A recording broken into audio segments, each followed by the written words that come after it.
afternoon, everyone. So the original title of this talk was How Can We Learn from Imperfect Data?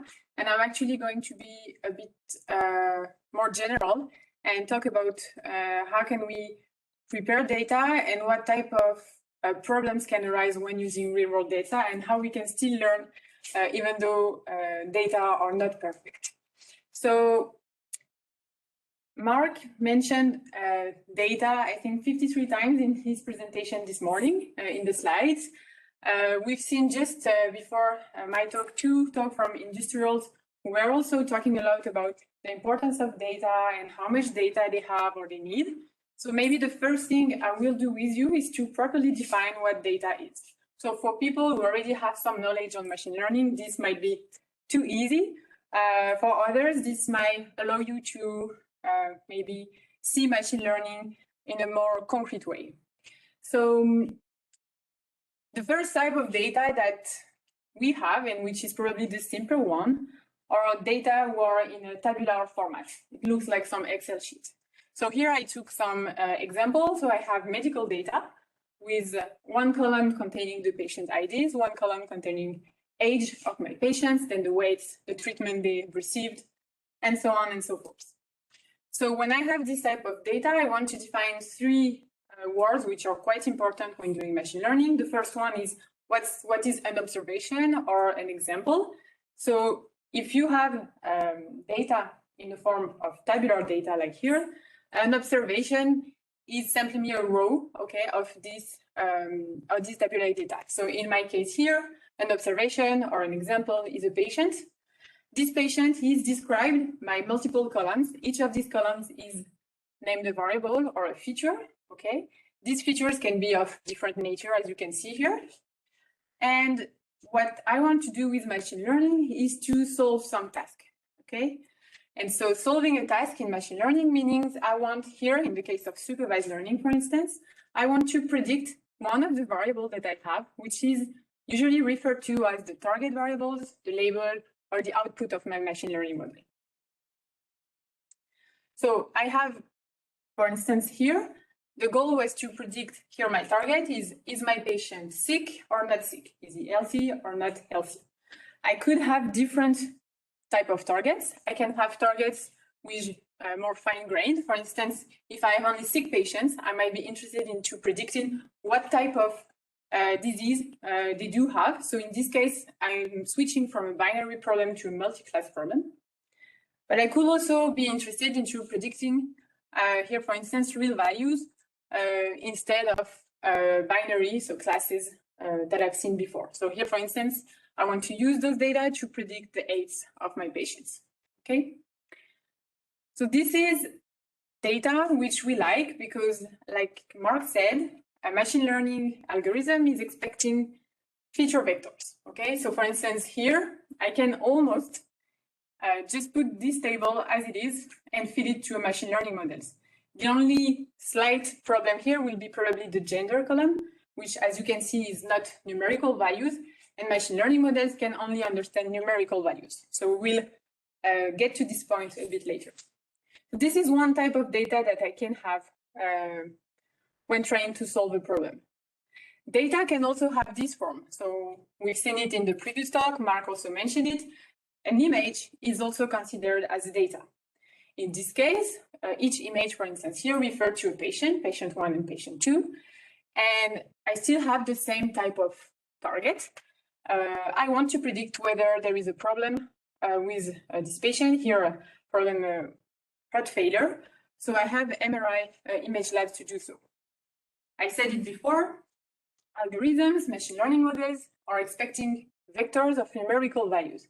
Here I have images. So how can my model deal with this type of data?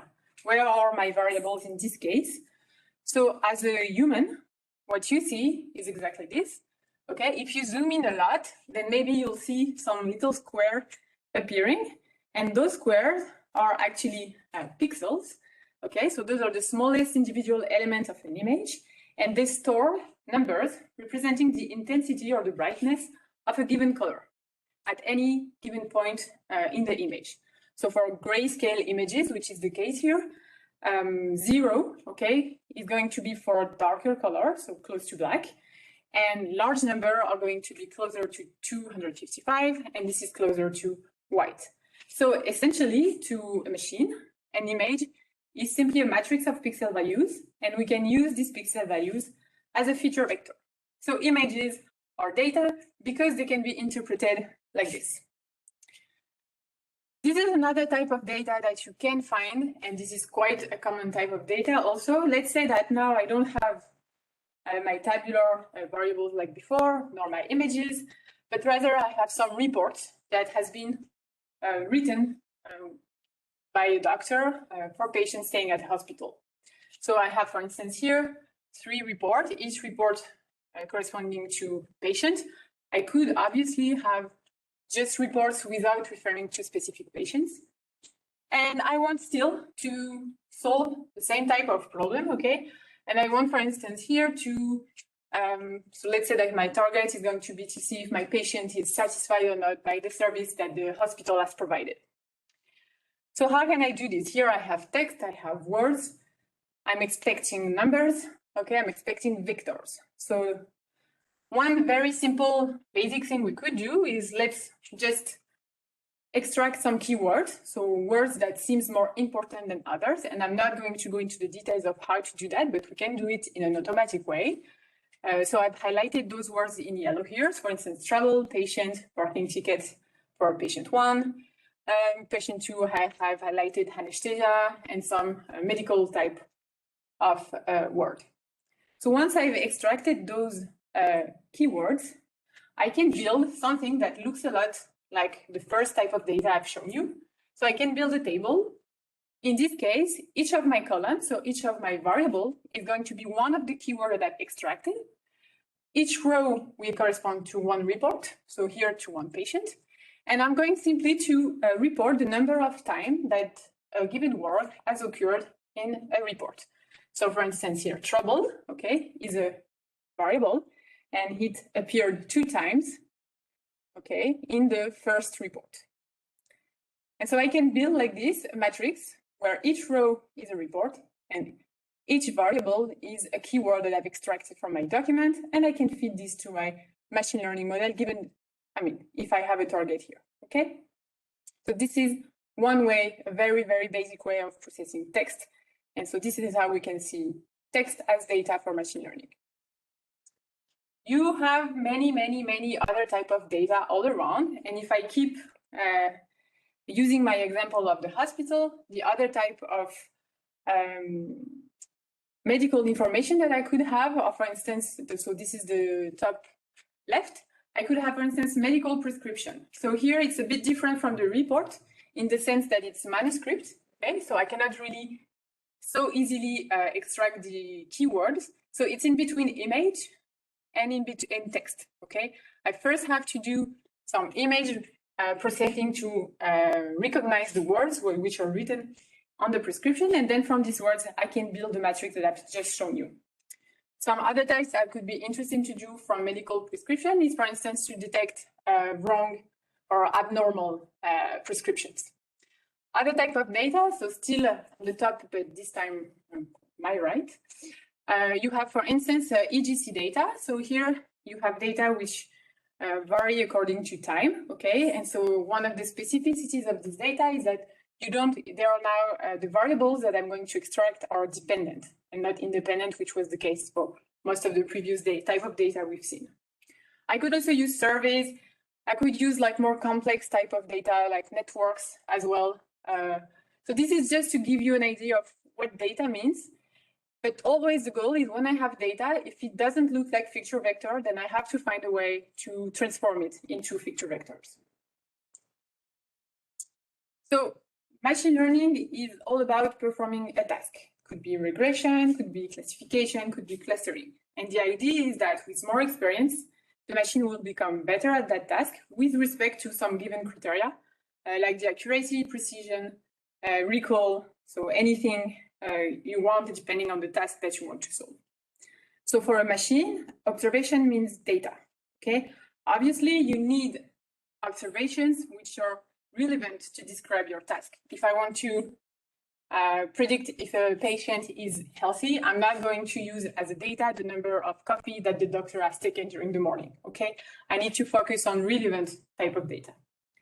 So getting back to my previous examples, if we want to predict if a patient is sick or healthy, then observations are simply instances of sick and healthy patients along with their medical record. And a large set of observations or examples is what makes a data set, and this is what we use to train a model.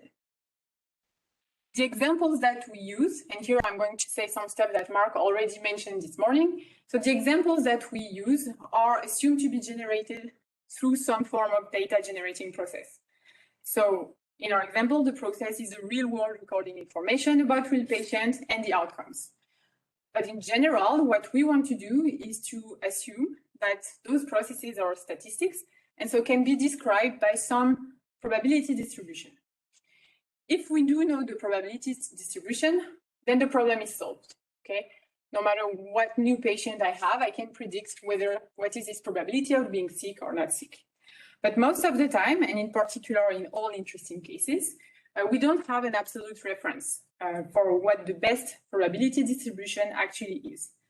However, if we have enough data coming from that distribution, we can then estimate it, and depending on the quality and the volume of data that we have, depending also on how well the probability distribution behave, we can use the data to train a model that can, reasonably accurately predict outcome for new observations generated with the same process.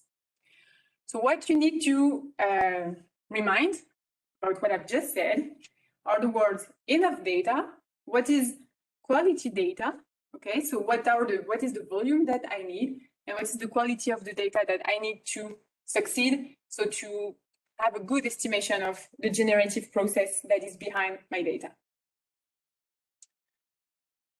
So when you have data, there are multiple steps that you need to go through in order to properly understand your data and to process them. I'm obviously not going to cover all those points because I don't have the time, but I think it's important to understand that this is a multi-step process. So from data acquisition to feature engineering, and those are the steps you have to go through before running a machine learning model. So today I'll mostly focus on some parts which are either in data cleaning, processing, exploration, or feature engineering, and I will leave aside the problems of data acquisition and the data pipeline, although they are very, very important also for this context. Okay, so this is the outline for today. So I'm done with what's data, and I hope you understood what data are. And now I'm going to talk about a very serious questions, which is how much data do you need? So the previous talk was mentioning a lot something about we didn't have enough data for deep learning, so we wanted to increase, so we ended up with millions of points. Then the talk before that was like, we don't have enough data for deep learning because we have 100. So obviously between 100 and millions of data, there is a trade-off. So I'll try to guide you toward like, how can we define how much data we need when we want to solve a specific task? So this is a question I want to address, and the short answer for that question, and it will be my short answer for almost all the points that I will be mentioning today, is that it depends, okay? It depends on the task that you have in hand, and it depends on how complex the task you have is, and I will go back to what complexity means in this context. It depends on what type of model you want to use, obviously, because we've heard it, deep learning requires a lot of data, so we can also talk about this. The truest answer to that is that you probably need more data than what you already have. So this is how they actually solved the problem in the previous talk. They realized they didn't have enough data, so they decided to collect more and more points until they reached a number that was reasonable for them. So obviously between those two, how do we start here? Okay, this is what I will try to answer here. So how do we proceed? A good machine learning model often requires training with an extremely large number of samples, okay? Humans, in contrast, learn new concepts and skills faster and more efficiently.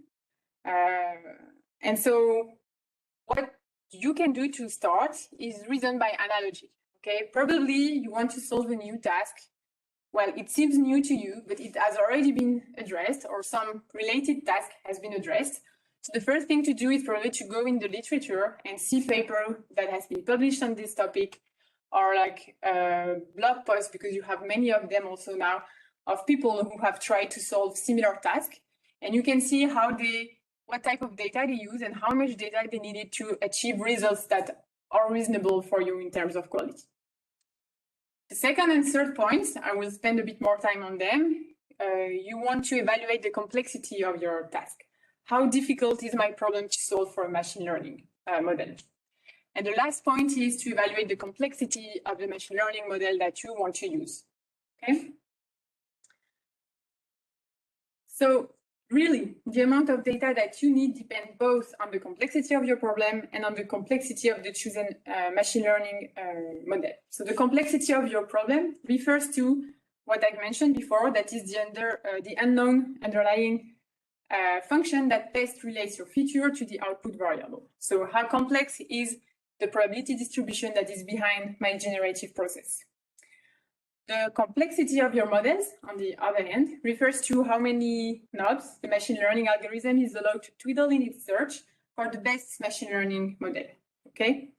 So it is also sometimes referred to as the number of parameters that I have to learn for my model.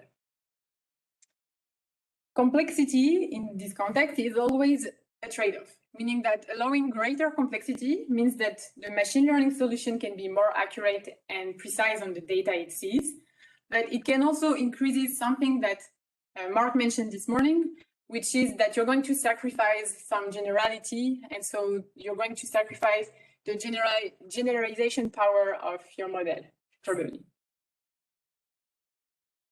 So let's look at a problem complexity in more details. We can't know with certainty how complex a function must be to capture the relationship between the features and the output. Okay, so between the variables that I have and the target or the task that I want to solve. With perfect features, I will be able to learn with very few data. Okay, with more realistic features, because I usually don't have perfect features, I will need more data. Okay, when your feature has a close relation with the target, then similarly, I'm not going to need so much data. However, on the counterpart, if my features are not very closely related to my target, so to the variable that I want to predict, then I'm going to need more data to accurately capture the relationship between my features and my target.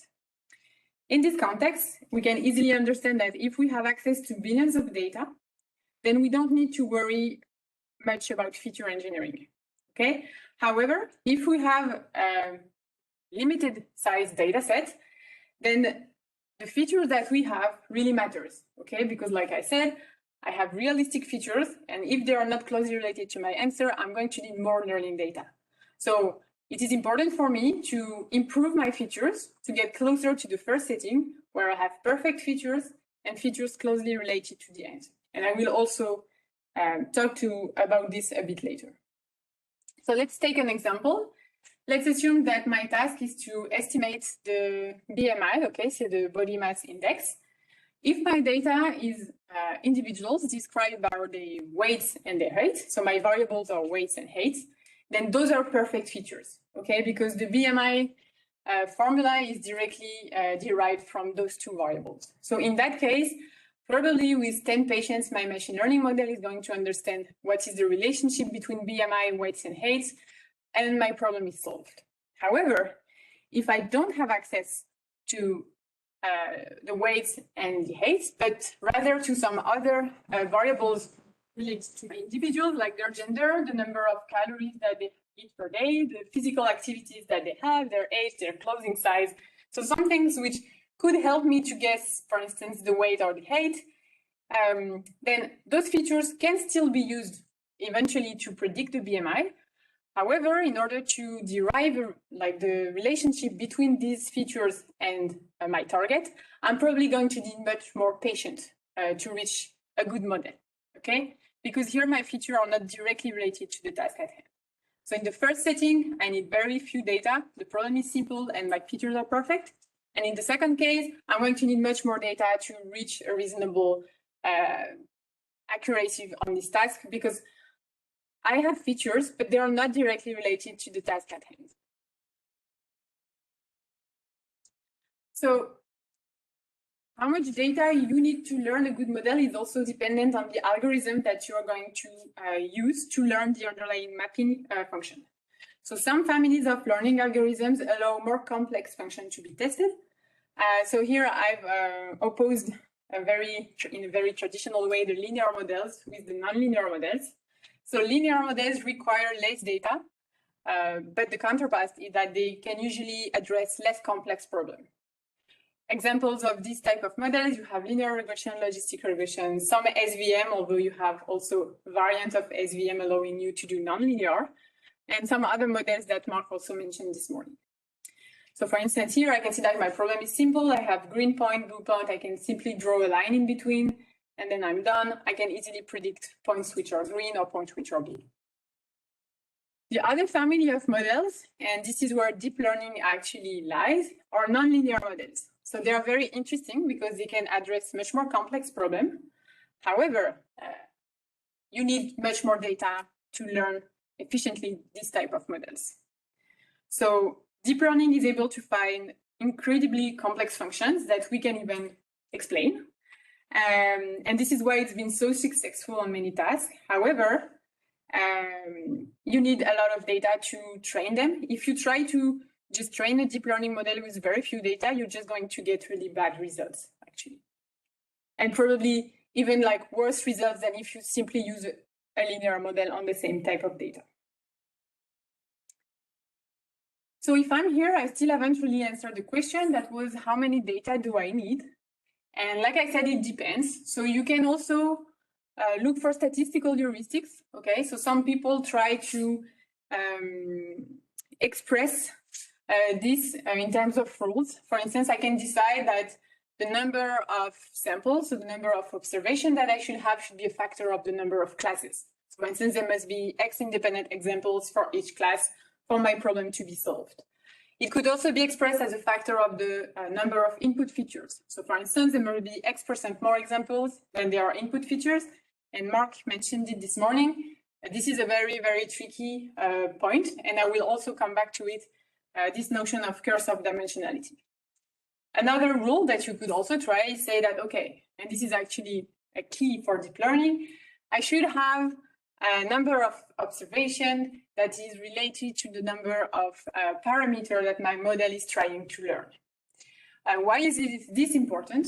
Deep learning models, and especially the very recent ones, the ones that have proven extremely efficient, involve the learning of billions of parameters, and really billions of parameters. And so the more parameters you have to learn, the more data you need. Otherwise, you're going to end up very quickly in a situation of overfitting, and you'll have absolutely zero generalization power. Another way you could proceed to understand how much data you need to learn is to evaluate the model skill given some metric versus the size of the training data set. So for instance here, so this is called a learning curve.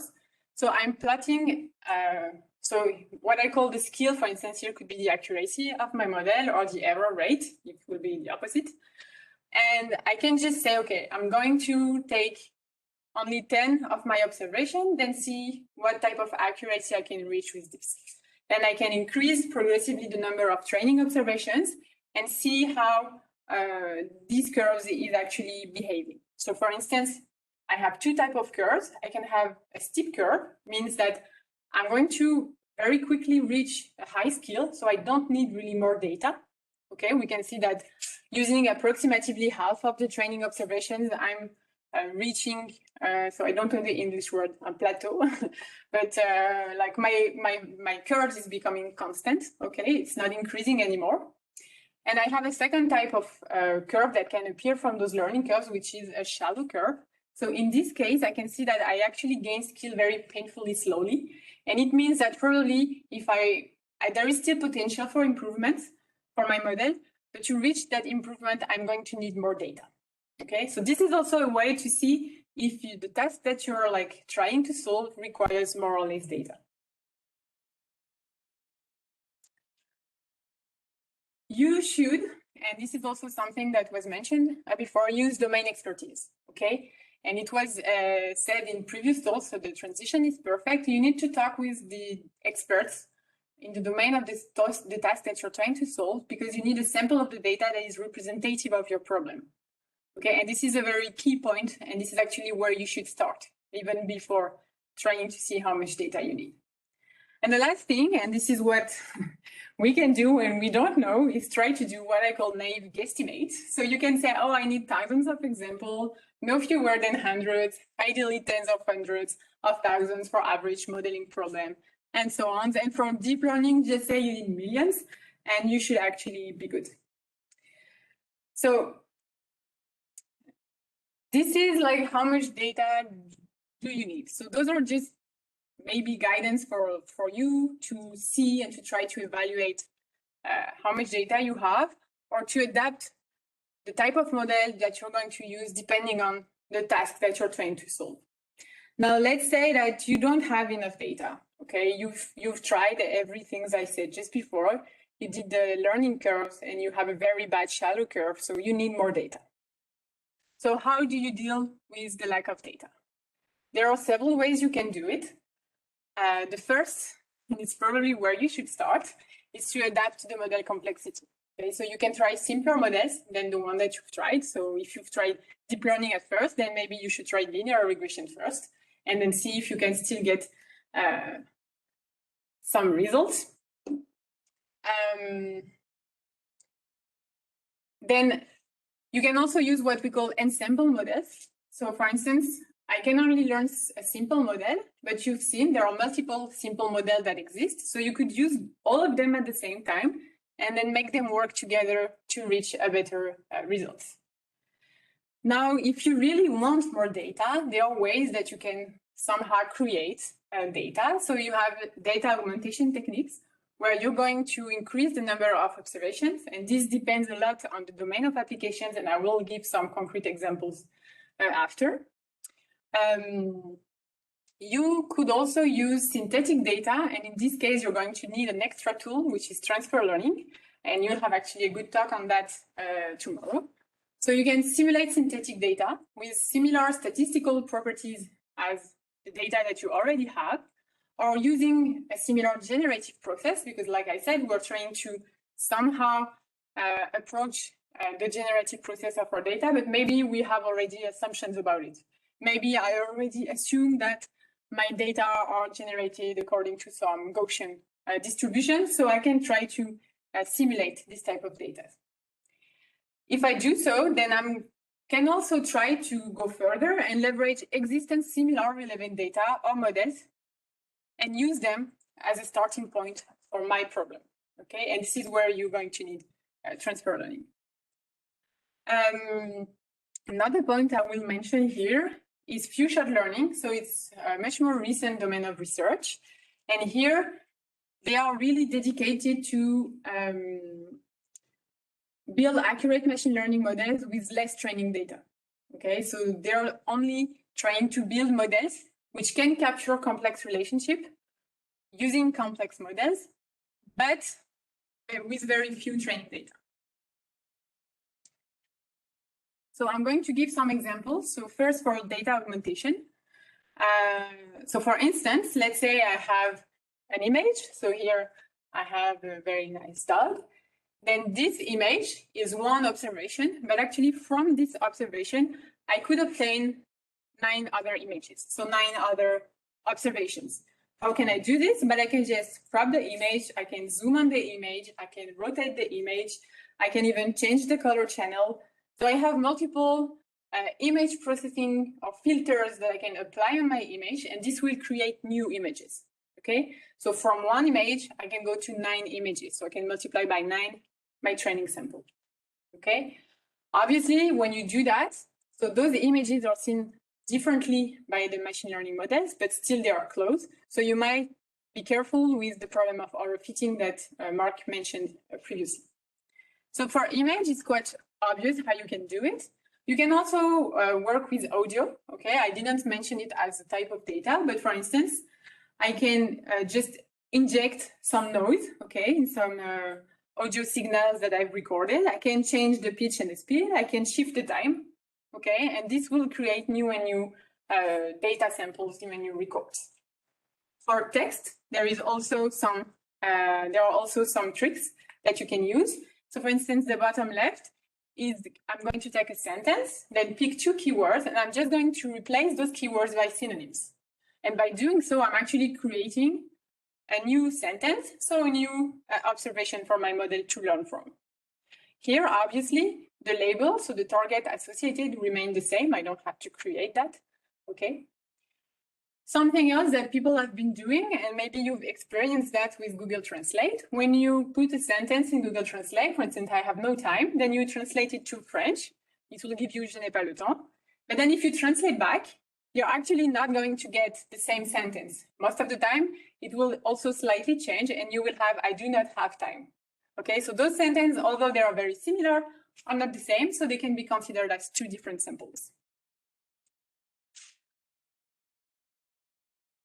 Okay, so this is how you can do data augmentation. Like I said, data augmentations depends a lot on the domain of applications. For some domains, I mean, you cannot do much things like this. You cannot have this type of tricks. For instance, if I have blood reports of patients, I mean, I'm not just going to twitch them, okay? Because obviously increasing or decreasing values is actually going to change the distribution of my observation. And if I keep assigning the same target, then I'm going to have a problem.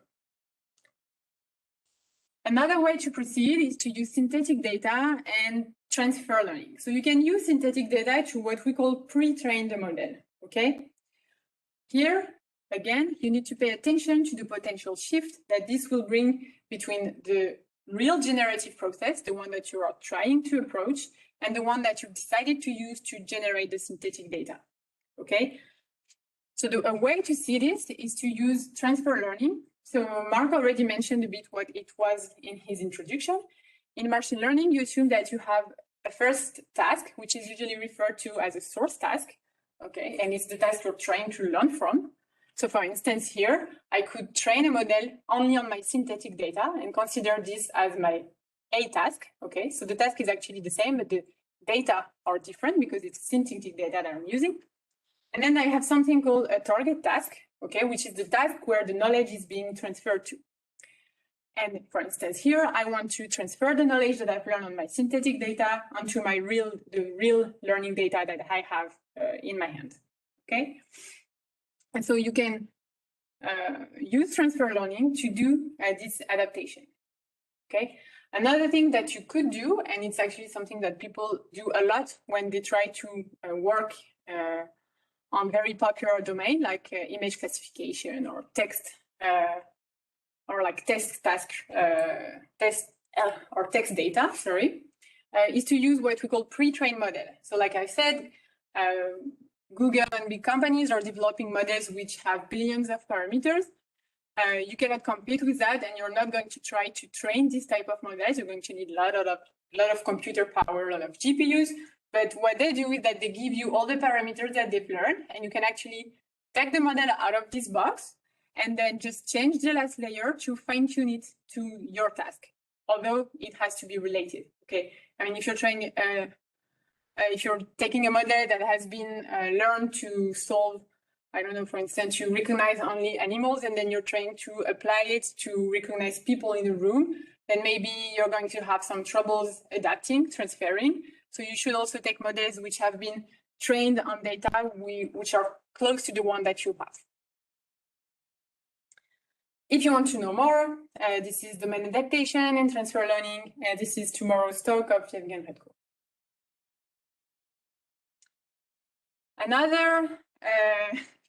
Another type of approach that you can go for is derived from the few-shot learning and even one-shot learning. So it's like trying to learn a model with only one instance or very few instances. And why do we want to do that? If I take this very simple example, I have 2 images of armadillo, 2 images of pangolin. And as a human, I mean, I can just look at those 4 images.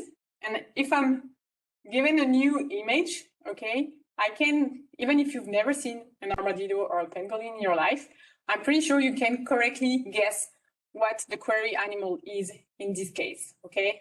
So obviously a pangolin. So how you do that is that you're not trying to say, I mean, if I was shown this image without their names, okay, I probably couldn't say, okay, this is an armadillo or a pangolin. I could say, okay, those are the similarities or the differences that I can spot between these images, okay? And see, this is one of the ways that people are trying to address future learning. There are multiple ways, so here I'm only going to present one, is that I'm not going to label properly the image, but I'm going to try and spot what are the differences between the images or between the labels in this case. So here, what I will do is I'm going to use a model that has been trained on a very large data set, okay? So here I have different images of different objects. I have animals, but not only, okay? I have husky, elephant, tiger, macaw, and cars. And I'm going to have a new image coming, and I'm going to have what I call a support set. So a very few images, very few training samples. This is the data that I have in my possession to learn. And what I'm going to try is to say whether this query image is more similar to the fox, the squirrel, the rabbit, the hamster, the otter, or the beaver. Okay, I'm not going to try and say this is otter. I'm going to try and see if it's close to one of the labels that is present in my support set, although the labels in my support set are not in my training set. Okay. This was just one very small example of how you can do future learnings. I'm not going to go into any details during these presentations because I only have 1 hour and a half. So I'll just give you ideas about how you can address, and then you have a lot of literature to see technically how to do it. And there is a last, I've actually just added it before the lunch break. There is a last type of models that you can look at when you want to create more data. And this is what we call generative adversarial networks. And they have been really popular in the past few years because first, they are quite fun. I mean, you can really generate weird things with them. So the idea is the GANs are a special type of neural network architectures which allow neural networks to generate data. So you can generate images, but not only, you can also generate videos, for instance, with it. So how does it work? So the GANs are learning probability distribution of a data set. This is what we want to do anyway with machine learning, but they do it by pitting two neural networks against each other. So the generator is the first neural network, okay, is going to try to create images that look very similar to the images that you have in your training data. And the discriminator, which is so the other neural network, is going to a bit like act like the police, and they're going to try to identify if the image that is shown to him is a real image, meaning an image coming from your training data, or an image that was created by the generator, okay? Then the generator is going to get the feedback from the discriminator and try to improve the quality of the fake images that it is creating. So the discriminator will maximize the probability of assigning the correct label to both the real image and the fake image, okay?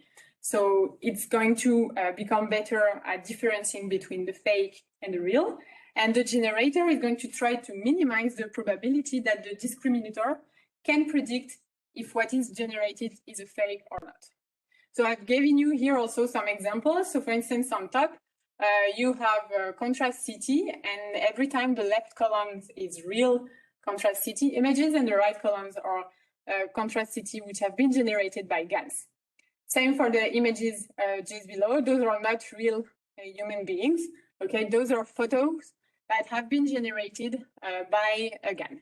Okay, so this is one last way to deal with the lack of data. There are probably multiple other ones which I've never heard of. The thing is that what you should remember is that you have to be a bit creative. For instance, for the data augmentations, I mean, those is not really, I mean, you have just to think about how can I do it? How can I, for instance, for text, it's really some tricks. So you have to be creative to see how you can increase the size of your data. Okay. So I'm done with this part. I'll now maybe take a few questions because I think there are two of them.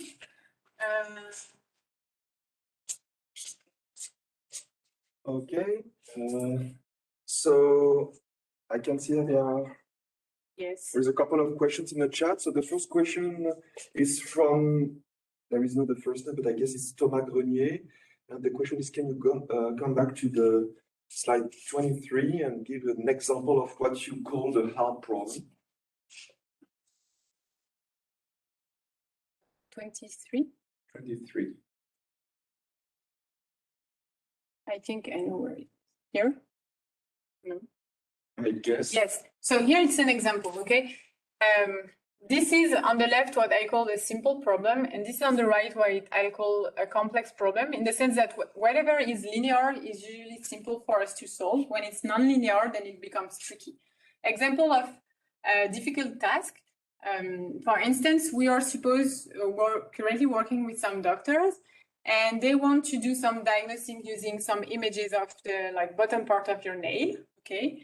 And the thing is that even the experts are having issues to agree on the diagnostic, okay? So this is complex because obviously if the human itself cannot directly solve the task by just looking at the image, then probably the model is also going to have some difficulties. So a way to also see if your model is complex is to talk with the experts and to see how easy it is for a human first to be solved.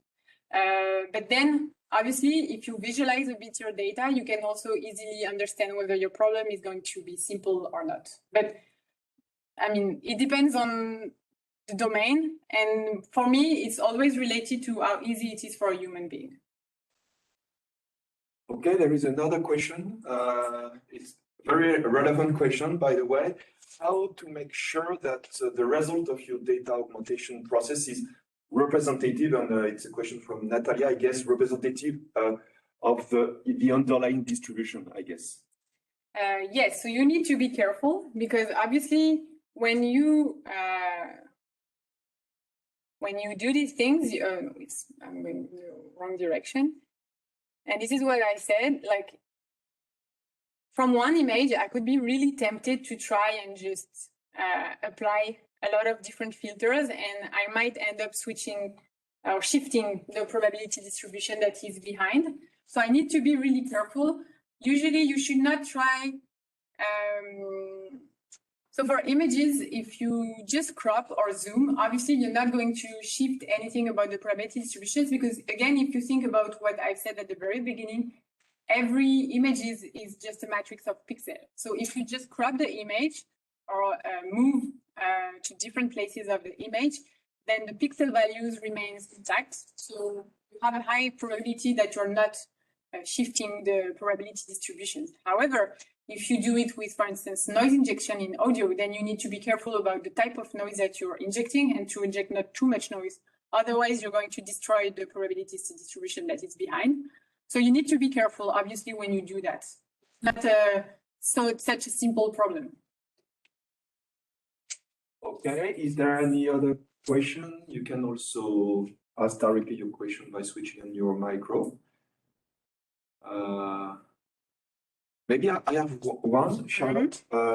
So if when we have a large number of features, and for some reason we cannot augment the data for some reason, so we have a large number of features and a limited number of examples. We have basically two strategies. We can try to remove the most irrelevant ones during the process using statistical information, correlation, or whatever. Or you can try to remove them during the learning process using sparse models, for example. In such a situation, what do you suggest to try first? So this is what I will address in the part number 4. Okay, so you will answer this question in the next part. Okay. Is there any other questions? Yes. When one has a limited amount of data for a given number of features, can it be a good option to combine several features into one? And yes, so it can be, but it has to be relevant. So for instance, if I have a problem with individually my two features are bringing some information to predict my target, but they are not bringing the same information, then if I combine them, I'm going to lose something, obviously.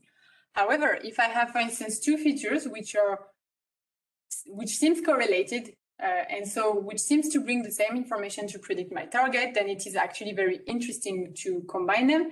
And in some problems, you actually want to combine features to increase their predictive power. So yes, it could be a good thing to try, but you have to be careful about what type of information each of the features carry. Okay, thank you, Florian, for the question. Any other question? For the moment, no. Okay, so maybe it's time to move on to the second part. Okay, so we've talked about how much data we need. Now we're going to talk a bit about missing values, because it seems like a very simple problem. But what I want to show you is that no matter what modification you do to the data that you have, will have an impact on the machine learning model that you will then try to learn and use to solve your task. So what is the problem here? We have missing values and we want to fill in those missing values because most of the machine learning models that we have and like deep learning models, they cannot handle question marks in the feature vectors, okay? So I can have just this type of missing value, okay? So if, for instance, for the patient 1, I'm missing the value for the variable weight, okay? I could have a missing target, okay? So for instance, for the patient 2, I have all the proper variable informations, but I don't have the label, I don't have the target, okay? And I could also have multiple missing values for one single patient, one single observations. So for instance, here for patient 3, out of 4 variables, I only know one of them. So before going further, if the value that is missing is the target, you cannot do anything, okay? You should remove that point, okay? Or you can just decide that this point can be considered as an unseen point, so put it aside. You're not going to use it to learn your model. However, you can use it once your model is learned to see if you can predict some target that makes sense. Okay, in this case, you don't lose all the information about the patient, but there is no way you can check. You don't have a ground truth to learn your model. The second case, which is the third case, which is patient number 3, if you have more missing informations than information, then you cannot use that patient. Okay, because trying to fill in those values for these patients, you're just going to make up a patient that does not exist, okay? And so you're going to bias your model strongly. So even though you don't have a lot of data, and I know it's really heartbroken to do it, you should probably delete here patient number 3. So missing values can come from different origins, and actually you have to take care of understanding where the missing value comes from, because depending on their origin, then you're not going to process them in the same way. So the first type of missing values are missing completely at random, okay? It means that there are no connection between the observed data which are missing and between the observed data and the missing data. So usually these type of missing values are due to, for instance, human entry error. So I don't know, if I'm in the hospital, someone was just entering the information and forgot to ask the patient for his age. Okay, in this case, it's just a human error. It's completely at random. So I should not pay too much attention to this kind of problems. It can also be due to internet glitch. Most of the data that we have are collected through internet. So if there is a problem with the connection, then I'm going to have a time period with missing values. And those type of missing values are also completely at random. The second type of value, and it's a bit subtle, it's missing at random. So not completely at random, just at random. Okay, so it means that basically, so missing at random means that there are still randomness in what values are missing, but that this randomness actually relates to the data that you have. Okay. Meaning that there are some systematic difference and the missing value are influenced by something else present in the data. For instance, if I go back to my example with the hospital, let's say that one of the person who's supposed to register patient at the entry of the hospital never asked for the age, okay? In this case, I'm going to have a missing value for the age for every patient that has been recorded by this person. So it's still random, but not completely random because it depends on something that is also presented in the data, which is who has been recorded the data. Okay, it can be also, for instance, if at the end of this week's sessions, we ask the participant how satisfied they are with the courses, then maybe there will be a shift of the satisfaction depending on whether you've attended 90% of the courses or only 50% of the courses. So those are like those are data that will impact this type of results, but which are somehow a bit outside of the data. So this is at random, but not completely at random. And the last case is missing not at random, and here it's quite clear. And this is the trickiest case, and it means that there is a consistent reason why the particular data is missing, and it's directly related to the value itself. For instance, if I have a survey and I have a question that is too personal, then maybe people are actually not going to answer that question because of the answer of that question. Okay, so if they don't want to admit something, so if the question is personal, like, I don't know, how many glasses of wine do you drink every week, and they think it's too personal, so they decide not to put it because, I don't know, they have like 30 of them and it's too much in their opinion and they don't want to feel judged, they're not going to fill it because of the value, okay? And this is very tricky because in that case, trying to impute those missing values can actually lead to severely biased data, okay? So you need to ask yourself why the data is missing before going to the imputation part. For missing not at random, I would recommend not to try to impute. Sometimes you don't know, okay? Sometimes there is no way you can find your origin, but again, you have to exchange with the experts of the domain to try and understand why you have missing values. So let's start with the very simple case. I'm just going to give you an idea of things easy you could try for data imputation and give you every time the drawbacks and the advantages of such methods. So if I start with the very simplest case, I can just do imputation by constant. Okay, that means that all of the missing values of a feature will be filled with a constant. So for instance, for weight, I'll have constant 1. So it could be, for instance, 0. I could give 0 weights to every missing values for the weight vectors. For gender, I have 0 for men and 1 for women. I could just create a third category and say that this third category corresponds to the missing values and encode it with 3. Okay? If I do so, you can easily see that, for instance, for the weight, I'm going to change the distribution of the variable. Okay, because if I put 0 in it, then the mean and the variance of this feature is going to be affected, and so I will change it a bit. So constant is not a bad start, but you could probably do better. So something else you could do is impute by a constant, but instead of just taking one randomly constant, for instance, for the weight feature, I could just replace by the average, okay? This makes a bit more sense because in this case, I'm actually not changing the average of the distribution, so the mean of the distribution of the weight, and it's a bit more neutralized, okay? For the gender, which is not a numerical, I'm not going to put 0.5. So what I could do is just take the most frequent gender, for instance, and impute that value to the missing values. This is one way to proceed, but maybe we can be a bit, I don't know, more advanced. So what if I'm imputing with a constant, but I'm going to use another variable? So for instance, I know that the weight might depend on some other variable, for instance, here, the gender, okay? So instead of replacing the missing values just by the average over all my patients, I'm going to replace by the average among women patients for women, and I'm going to replace the missing values by the average of men weights for the missing values for men, okay? And I hope that in that case, my imputation is going to reflect a bit more what the real value should have been if I have had it, okay? For the categorical feature, I could do the same. I could use just another another correlated variable, so I can do the other way around. So I have the gender, and I could replace also those missing values.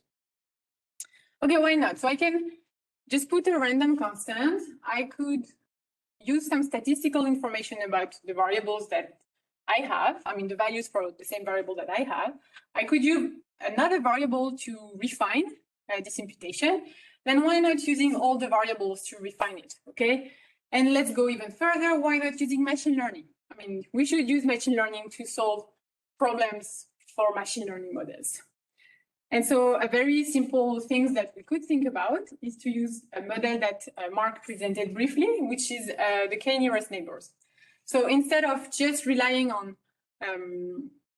one variable to fill in the weight value, I can use a distance metric and use any number of other features in that case. For instance, here I'm going to use the age and the gender, and I'm going to find the nearest neighbor of the example with a missing value to fill it based on the value of its neighbor. So for instance, if I take the patient number 1, which is highlighted in yellow, then his if I take its one nearest neighbor, so I'm just going to select one neighbors, then it corresponds to the patient 2. And so I'm going to fill in the missing value of the weight with the weight of the patient 2 because they are the most similar with respect to other variables, okay? I could also do it by expanding the number of neighbors that I consider. So instead of 1, I could consider 2 neighbors. So in this case, the 2 nearest neighbors of my patient 1 are patient 2 and 3. And instead of replacing by one or the other, I'm going to replace by the average of their weights to also get closer to the reality.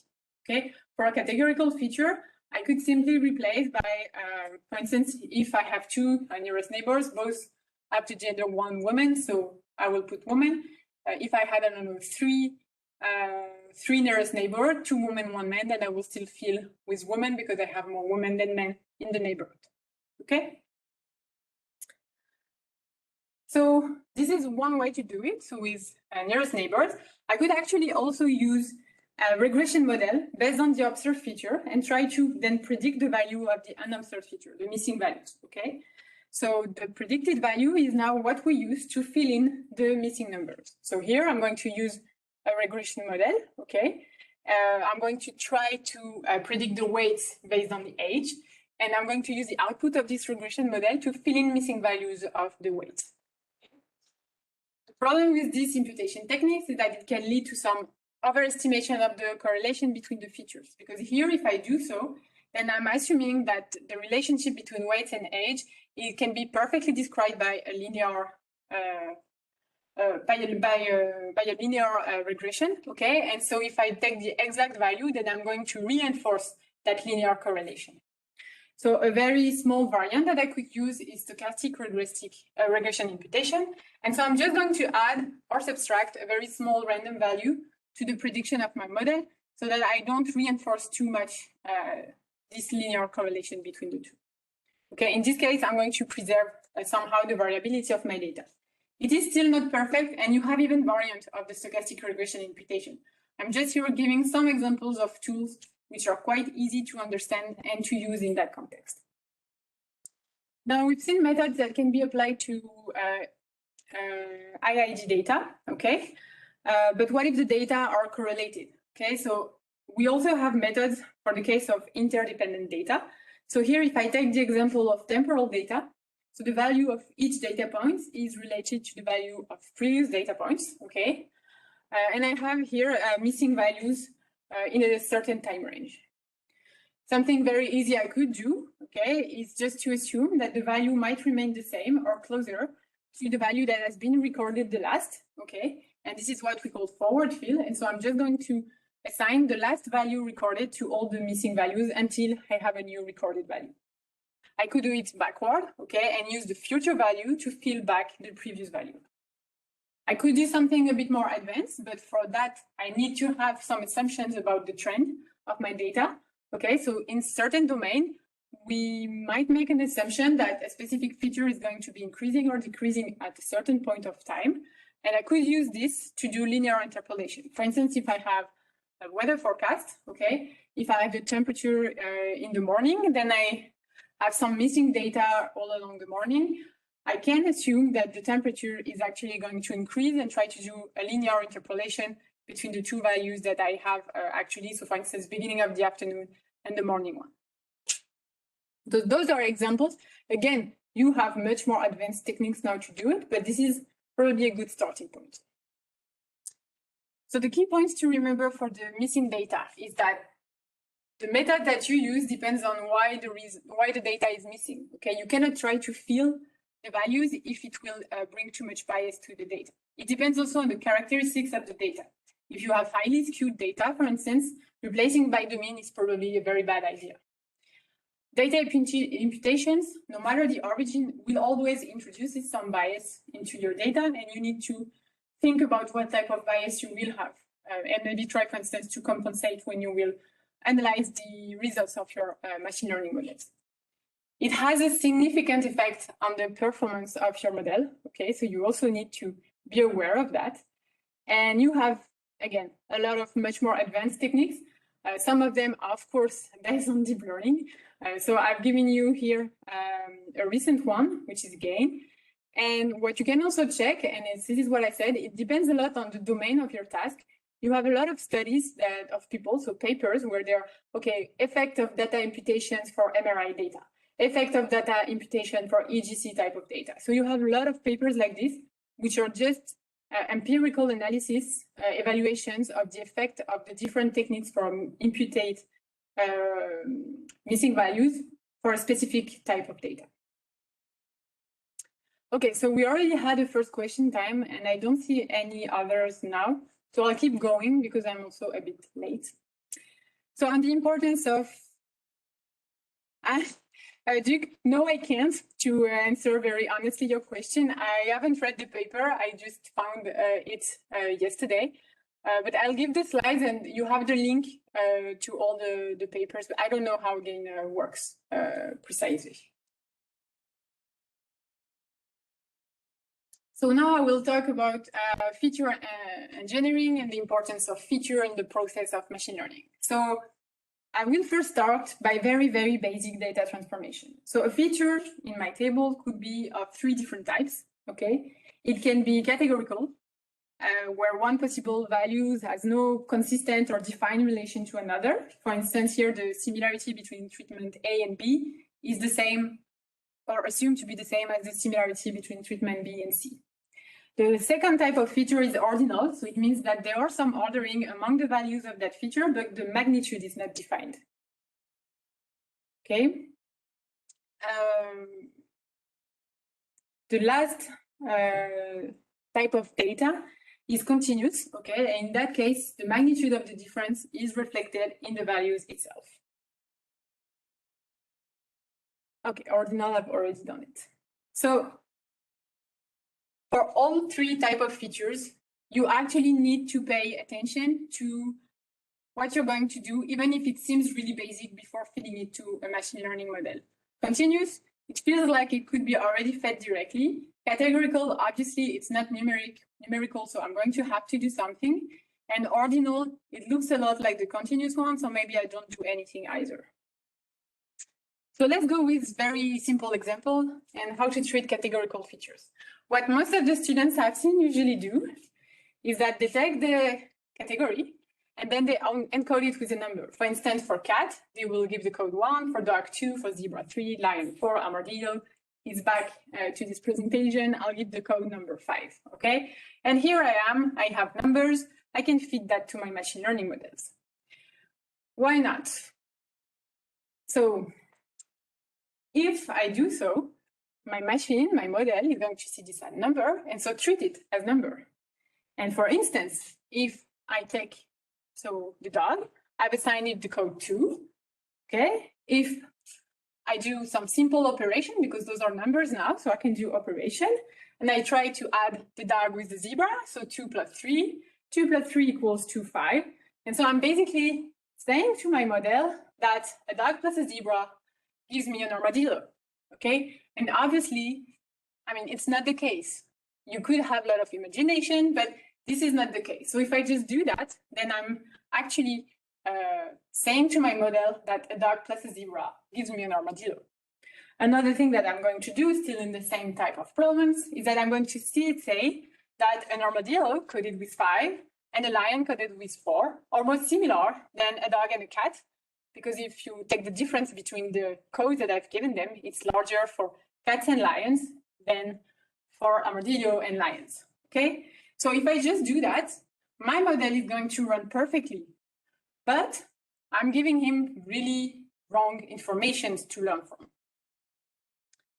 So one thing you could do, and it's actually a smarter way to do it, is to do what we call one-hot encoding. And in that case, I'm basically going to take each of my category, each of my animal, and create a feature from it, and encode it with a binary code, where it's going to be 0 if the feature, for instance, here, if the image is a cat, and 0 if it's not a cat, and 1 if it's a cat, okay? So just to show you that even some things which seems really, really simple can actually really mess up your model, okay? Now, I can also have the same type of, I can also have problems with continuous features. I've mentioned it at the beginning, continuous features, numerical values, I'm really happy I should directly feed that to my machine learning models. However, if I do so, I'm going to have another type of problem, and it's due to the difference in the magnitude. So here, I'm just running some code so I'm going to load some data, okay, I'm using here Python, and I'm going to print the minimum and maximum values of each of the features that I have, okay? So for instance, here, I can see that I have a very high minimum for the for variable code area, okay? While for the variable concativity, the minimum is 0. Same for the maximum. I have more than 4,000 for the maximum of the area, and symmetry error close to 0.08. So I have a very large difference in the magnitude. If I learn a model by just putting this, I'm getting a quite low accuracy, okay, because I want accuracy to be close to 1. So here I'm at 0.62. Okay, that's not good. If I visualize my data in a 2-dimensional space using PCA, which have been presented to you by Mark, I can see that all my yellow points are actually really compacted all together. Okay, I have no variability within this particular class. So what I'm going to do is that I'm going to use scalars. Okay, I'm going to force all my features to lie in a similar range. So it can be between 0 and 1, could be between -1 and 1, and so on and so forth. And then I'm going to run again my model, but by feeding this time the scale data. And you can see that I actually go from 0.62 or 0.63 of accuracy, and I reach 0.97 with one of the scalar. Okay, so I have more than 0.3 improvements by just scaling the data. Okay, nothing more. And if I do again the visualization, I can see that now I can actually capture the variability within all my points and not only the violet points. Okay, so I could directly feed my continuous features to the model. I should not, especially if they are of different order of magnitude. If my features are all of the same order of magnitude, obviously I don't care. Okay, I can directly feed it to the model, but you need to pay attention to this before running your model. Now, another part that is very important is how to assess if a feature is useful or not. Because you're really tempted to say, let's just, I mean, machine learning can tell us which one is useful, which one is useless. I should not pay attention to it. But like Mark said before, having too many features can actually cause you some problem, especially if you don't have a lot of observations. So you have 4 very basic steps that you could start with.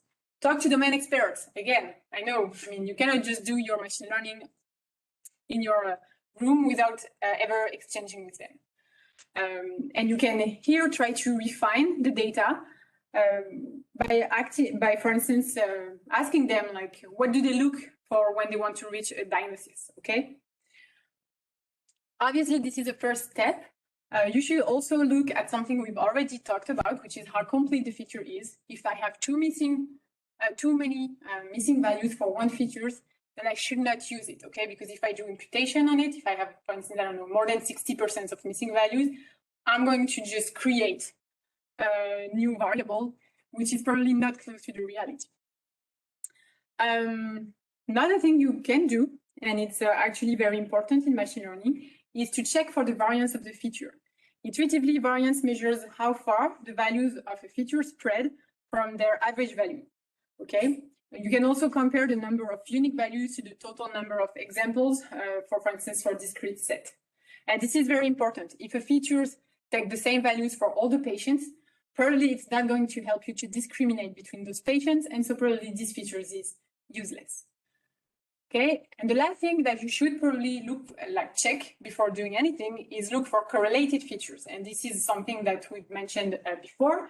If I have two highly correlated features, then I can actually only keep one of them. And in some cases, you actually should only keep only one of them, because a lot of models assume that the input variables should not be linearly dependent on one another. Otherwise, it's going to mess up with your model.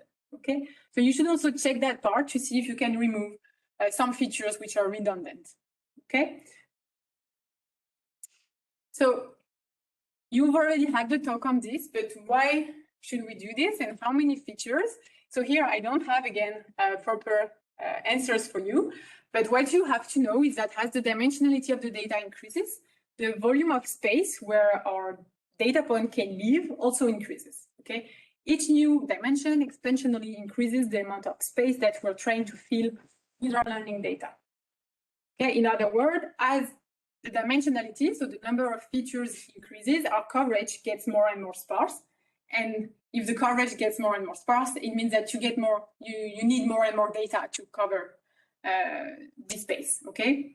And so this problem of sparsity is referred as the curse of dimensionality and is a huge problem for machine learning models, okay? You have ways to deal with this type of problem, like dimensionality reduction that Mark mentioned. You could also try to filter out features based on some other statistical properties than the variance.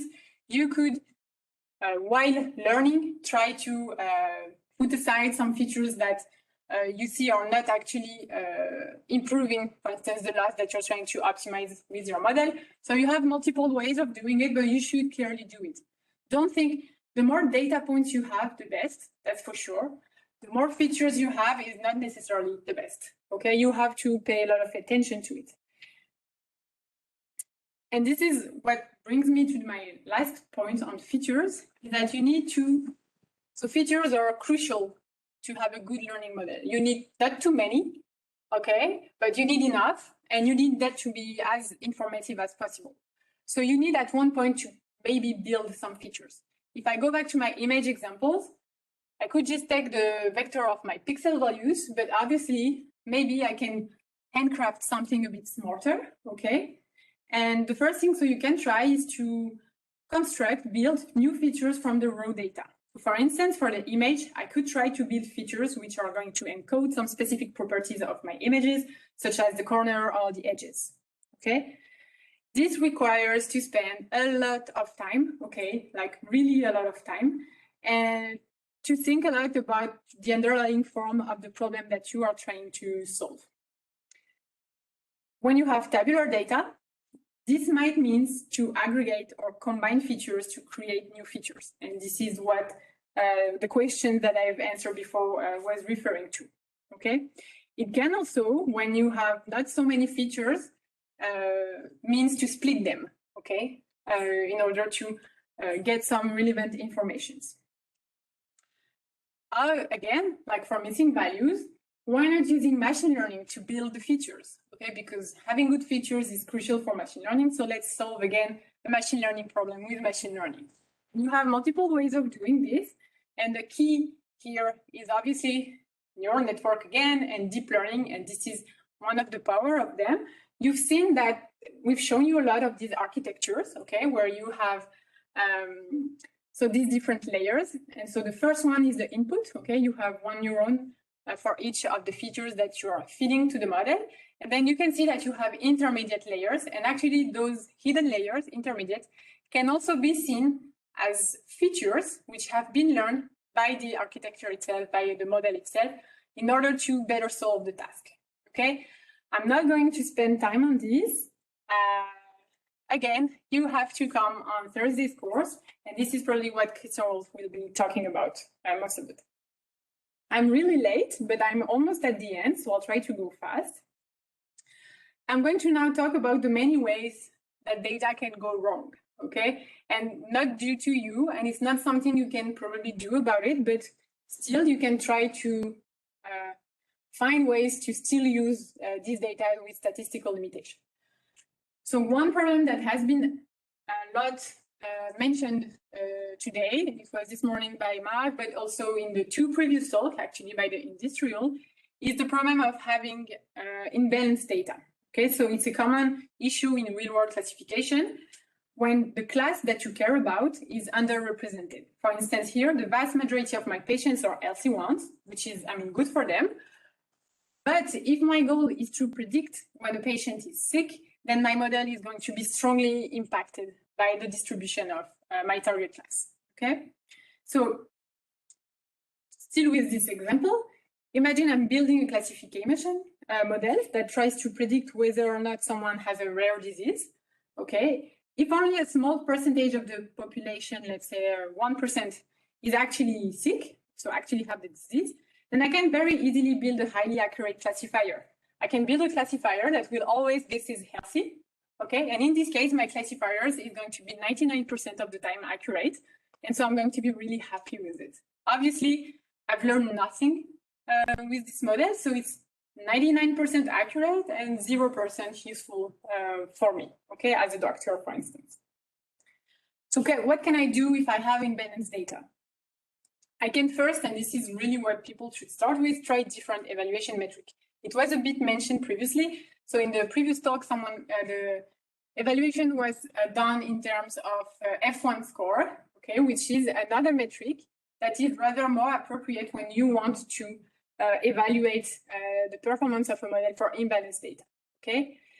And basically, if each false positive of your model is as bad as each false negative, then accuracy is fine. However, if it's not the case, then you should try to look for other performance metrics, which are actually going to capture this problem, okay? So they're going to penalize the models that always, for instance, predict LC for the patients and negative, even though the accuracy is 99%. If it's always wrong to predict the sick patient, then it's going to be really badly evaluated. Something else you can try is to change the loss function of your model. So for instance, you could try to come up with a cost matrix or loss functions that's a weighted combination of false positive and false negative errors with different weighting assigned to each type, okay? Then you can, for instance, select the best classifier as the one that minimizes these loss functions. You can, again, use synthetic data, okay? So you can try to generate some new data corresponding to the sick patients to try to rebalance your problem, okay? And you can also go for resampling techniques. Gather more data. Obviously, if you can, this is what you should actually do, but when you can't, then you can also try those methods. If you still are stuck, then you can also go and see what more advanced technique you could use to handle this type of problems, and to do so, you should attend tomorrow talks of Remy and Monet on this problem. I'm going to talk about outliers now. So it's another type of statistical limitation that you can find out in your data. So the outliers are the data that looks odd, okay? Basically, or that lie outside of the normal range of the data. So those are basically the data that takes extreme values for certain features. A global outlier is a data point that looks strange overall, okay? Meaning that it stands out in comparison to all the other points. A local outlier is one that fits in the data overall, but looks odd next to its neighbors. In either case, you need to look at them more closely as they will also impact your machine learning model, okay? Again, same that for the missing value, you need to also try to identify the cause of these outliers. They could be caused by inherent variability of the data, because error, okay, in the process of gathering data. So for instance, if I put age, I don't know, 155, then I can imagine that the person who actually entered the age made a mistake. And this will create an outlier, okay? But the last point, and it's actually the one that we are most interested in, is outliers which comes from something rare or something that has never happened yet, but that is novel, so interesting for us still. Outliers that are the results of errors, it's very easy to actually identify them, and you should remove them, okay? They can degrade the machine learning performance, and this is an important data cleaning step, okay? However, if you have outliers which are due to novelties, then you should probably be interested into keeping them, okay? Because those rare events are something that someone might want to detect. And this is something, again, I'm not going to spoil Rémi's talk tomorrow, okay? This is a very easy way to detect, to spot the outlier if you have few features. Visualization will always help you, okay? So for instance, I could use a box plot. They are very handy, okay? A few points far outside the box really stand out, and those are my outliers. I could also use 2D plot, okay, like scatter plot. And if I want to use more variables, because sometimes the outliers are defined by a combination of all the variables that is different from all the other combinations that I've seen in my data, then I should go for more advanced techniques. And again, you should go attend tomorrow's talk by Rémi. There is a very small difference between anomaly detection and outliers, but I don't think I have time, so I'll skip it. But again, you have the answer tomorrow to that problem. Just a few words and then I'll be done about the consequences of bad data. Because here I've mentioned everything that could go wrong and impact your model. And still some person will think that, okay, I don't really care if I have 92 or 95%, if I can spare sometimes doing data cleaning or data exploration. You need to be really careful because bad data can actually have very bad consequences, okay? The data that you collect and that you use to build the model reflects and therefore encode also some disparities which actually exist in the society, okay? Remember that your machine learning process, in the machine learning process, the learning data that is used to build the model is all that your machine learning model knows about the world, okay? And it's its entire basis to actually answer your question. So if the data is biased in some way, the answer of your model will also be biased. So here I put a figures which shows the gender disparities among occupations in the US in 2017. So the number on top are the percentage of women for a given occupation, and the size of the bubble represents the number of persons having this occupation independently on the gender. So you can see that among women, among nurses, you have a very high representation of women, for instance, without much surprise. So you have a strong gender imbalance, okay, within the different occupations. Now, with that in mind, if we imagine that we want to build a system that evaluates candidate applications, then we should be aware that if this is the data that we will start learning from, then there is a high risk that the model will reproduce this imbalance, okay, or even exacerbate it, okay? Now, of course, you're not going to use machine learning to solve societal disparities, as they found their roots in history and a lot of other causes, but you could at least try not to reproduce them, okay? And this is probably the important point. Whatever we use now machine learning in many, many different areas where they can have more or less bad consequences. And we've seen a lot of failure of machine learning in real world production systems, whether it's for AI recruiting models that have been put in production, algorithms used by judges to decide who is likely to commit another crime, medical diagnosis also. I mean, if your data is not representative of the whole population, then you're going to discriminate against the population that you did not use to train your model, and so on and so forth, okay?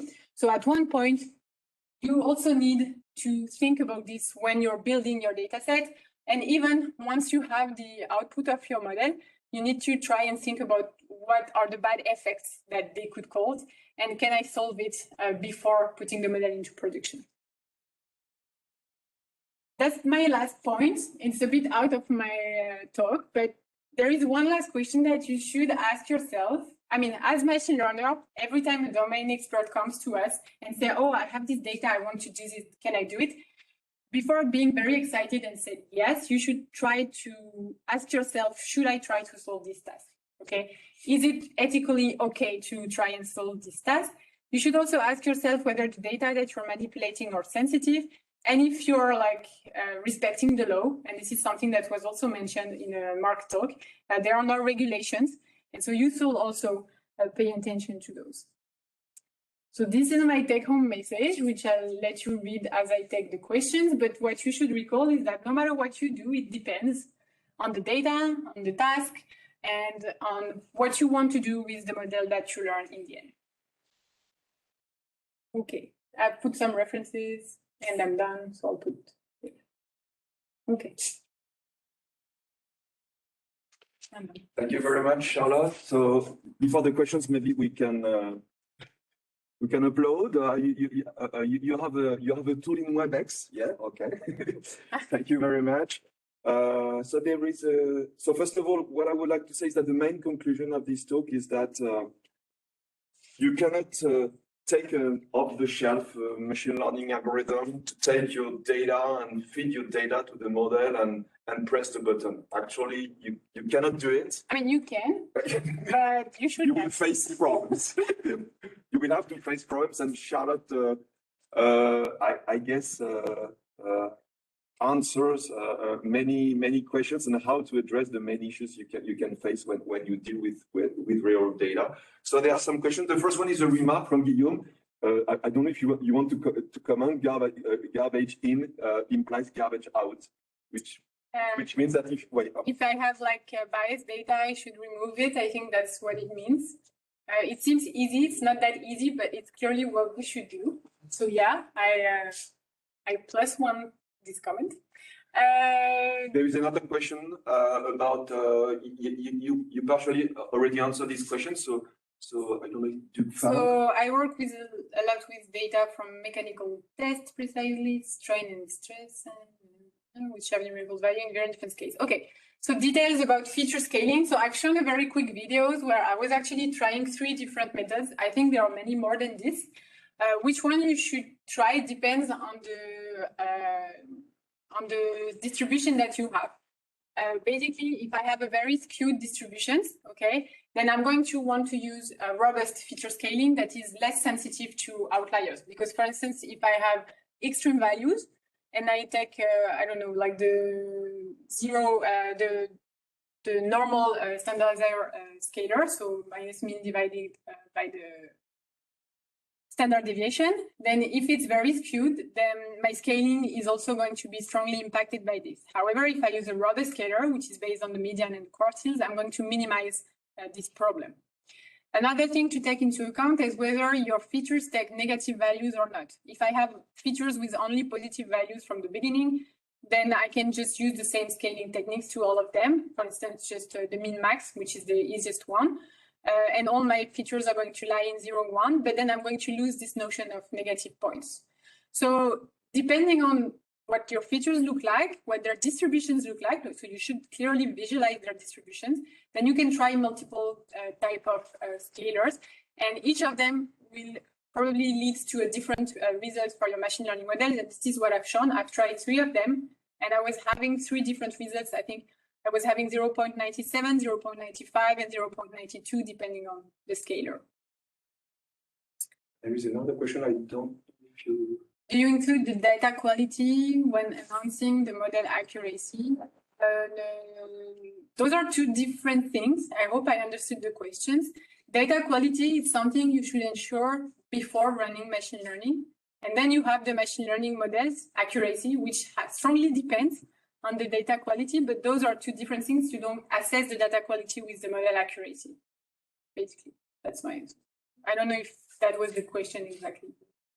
Elena, are you convinced? Okay, it seems to be okay. Is there any other question?